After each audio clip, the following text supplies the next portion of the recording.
شیطان بدگمانی کے ذریعے انسان کے دل میں دوسرے کے بارے میں غلط تاثر پیدا کر دیتا ہے۔ حقیقت حال یہ ہے کہ نبی علیہ السلام نے ارشاد فرمایا المؤمن مرآۃ المؤمن، مومن مومن کا آئینہ۔ اب آئینے میں انسان دیکھے تو اپنی شکل نظر آتی ہے، جیسی شکل ہوگی ویسی نظر آئے گی۔ تو انسان اللہ والوں کو دیکھتا ہے تو اگر ان کو دیکھ کر دل میں محبت پیدا ہو رہی ہے، سنت نظر آ رہی ہے، اللہ رب العزت کا عشق ان کی زندگی میں نظر آتا ہے، تو انسان سمجھ لے کہ ہاں بھائی میرے اپنے دل میں بھی یہ نعمت موجود۔ اور اگر ان کو دیکھ کر طبیعت کے اندر بدگمانی پیدا ہو رہی ہے تو سمجھ لے کہ یہ تو ایک آئینہ تھے، انہوں نے مجھے میرا چہرہ دکھا دیا۔ بعض لوگ اللہ والوں کو ناپنا تولنا شروع کر دیتے ہیں۔ یہ ایسا ہی ہے کہ جیسے کوئی سنار ہمالیہ پہاڑ کو اپنے ترازو سے تولنے بیٹھ جائے۔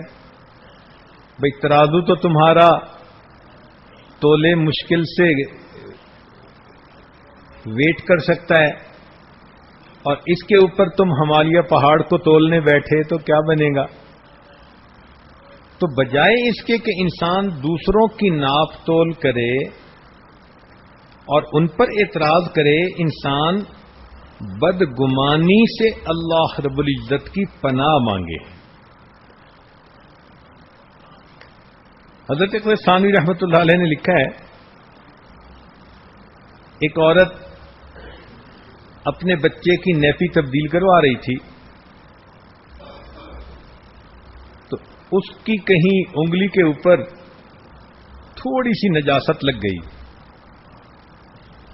اتنے میں گھر کے بچوں نے شور مچا دیا، پہلی کا چاند نظر آ گیا، پہلی کا چاند نظر آ گیا۔ اس نے سوچا چلو میں بھی پہلی کا چاند دیکھ لوں۔ اب یہ پہلی کا چاند جب دیکھنے لگی تو عورتوں کی عادت ہوتی ہے کہ انگلی اپنے ناک پہ رکھ لیتی ہیں۔ اس نے انگلی اپنے ناک پر رکھی، جب چاند کو دیکھا کہنے لگی ہاں ہے تو پہلی کا چاند، پتہ نہیں اس دفعہ بدبودار کیوں ہے۔ تو وہ فرماتے ہیں کہ چاند بدبودار نہیں تھا، اس کی انگلی کی بدبو اس کی ناک میں آ رہی تھی۔ تو اعتراض کرنے والوں کو دیکھا عام طور پر ان کا یہی معاملہ ہوتا ہے۔ یہاں ایک نقطے کی بات سمجھنے کی کوشش کریں کہ شیطان انسان کے ذہن میں برے وسوسے ڈالتا ہے۔ اس وسوسے کو اگر آپ اپنے ذہن سے نکال دیں تو پھر آپ بدگمانی سے بچ جائیں گی۔ وہ فوڈ فار تھاٹ دے دیتا ہے، اور اس فوڈ فار تھاٹ پر بندے سوچ بچار کر کے بالآخر بدگمانی کے مرتکب ہو جاتے ہیں۔ جب بھی شیطان ذہن میں کوئی وسوسہ ڈالے، آپ اس وسوسے پہ سوچنے کی بجائے فوراً لا حول ولا قوت الا باللہ پڑھا کریں۔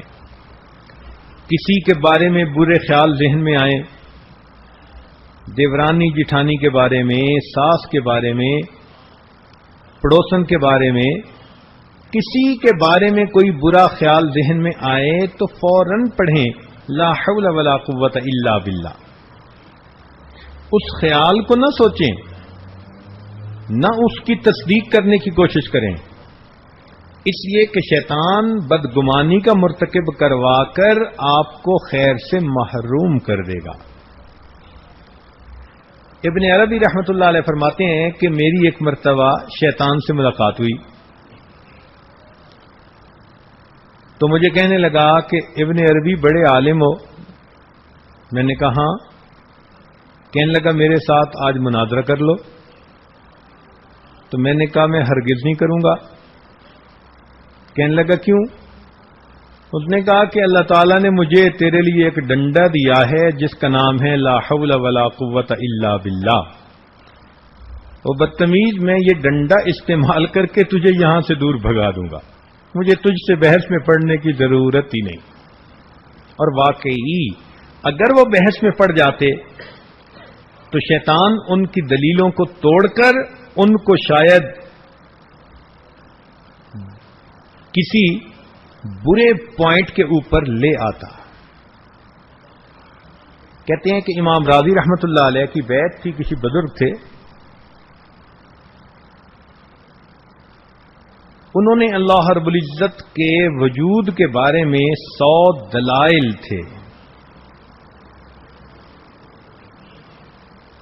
امام راضی رحمت اللہ علیہ بڑے خوش تھے کہ میں نے وجود باری تعالی کے بارے میں 100 دلائل بڑے ٹھوس اور مضبوط اکٹھے کر لیے.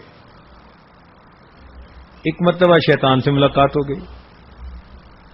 شیطان نے کہا کہ راضی اللہ تعالیٰ موجود نہیں ہے. انہوں نے کہا کہ دلیل دو. انہوں نے پہلی دلیل دی، شیطان نے توڑ دی. دوسری دلیل دی، شیطان نے پھر توڑ دی. یہ سلسلہ چلتا رہا حتیٰ کہ جب ان کی 100 دلیلیں ٹوٹ گئیں تو امام راضی رحمت اللہ علیہ اس وقت بہت پریشان ہوئے، مگر ان کا تعلق اپنے شیخ کے ساتھ تھا، رابطہ سلامت تھا.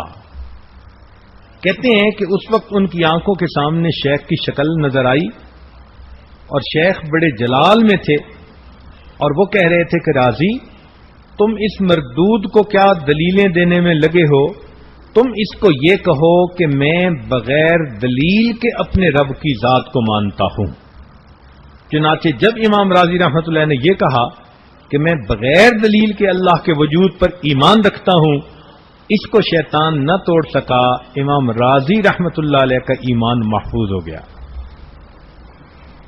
تو شیطان تو ایسا بدبخت ہے کہ بس وہ وسوسہ ذہن میں ڈالیں تو وسوسے کو مت سوچیں، اس خیال کو مت آگے بڑھائیں، بلکہ ہمارے پاس 2 ہتھیار ہیں.